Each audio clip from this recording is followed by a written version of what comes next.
Hi all, it's the Yankee farm wife here today. Now, I must say it is embarrassing to be embarrassed for so many people at the same time. Of course, Kristi Noem, who has been banned from all but 2 reservations in her own state of South Dakota, and Donald Trump, not a dog person, whose comment was, "Kristi's having a bad week." Moving on, the Kansas City Chiefs kicker, Harrison Butker, the manliest of players really, trots out onto the field, kicks the ball, trots back off again, sits on his butt for 99.9% of the game. He gave a commencement speech at a college where he said out loud that the most important title a woman can aspire to is homemaker. Now, I may be the Yankee farm wife, but this farm wife has always earned her own money. Thank you very much. So, Governor Kristi, you're off the hook for now. Harrison, I have some questions for you. You say your wife has never been so fulfilled as she has been since becoming your wife and the mother of your offspring. Gee, isn't that swell? Harrison, you are in dire need of a vocabulary lesson, whereas Kristi Noem needed to learn the V word, and by that I mean veterinarian, so get your head out of the gutter. You need to learn the R words, such as real, reality, realistic, or really? Freaking really? Are you and men of your ilk prepared to be fully responsible for your little women again?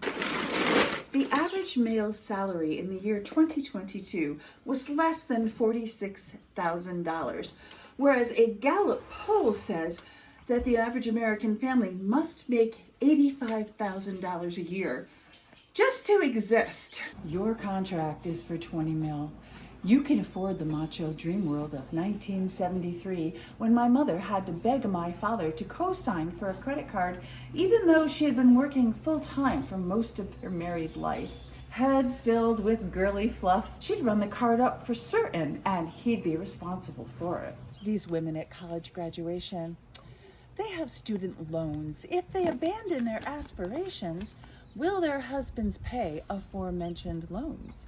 Maybe check with some real-world men first. Will you and your compadres be willing to take out multi-million-dollar insurance policies to pay off any mortgages or car loans to ensure your homemaker wife or ex-wife doesn't lose the house and vehicles, and your children will be able to attend college without taking out, the aforementioned student loan? I'm concerned that your head is either in the clouds or firmly stuffed up your own ass, or perhaps you've had a few too many concussions from playing the football. When our girls were heading for college, my greatest wish for the 3 of them was that they each have a career that supports them and their children, should they have any, if they ended up alone, because according to statistics, nearly half of them will. Wake up, Harrison. Be real. Aspiring to be a homemaker after studying quantum physics or medicine? Really? Really? I grew up during the 60s and 70s. The music was pretty good, but the reality of it was a pretty sucky time to be a woman. Let it go. Encourage your daughter to have a lucrative career. There's a surprising number of men who expect their wives to work, like almost all of them. Don't set her up for disappointment. Sincerely, the Yankee farm wife.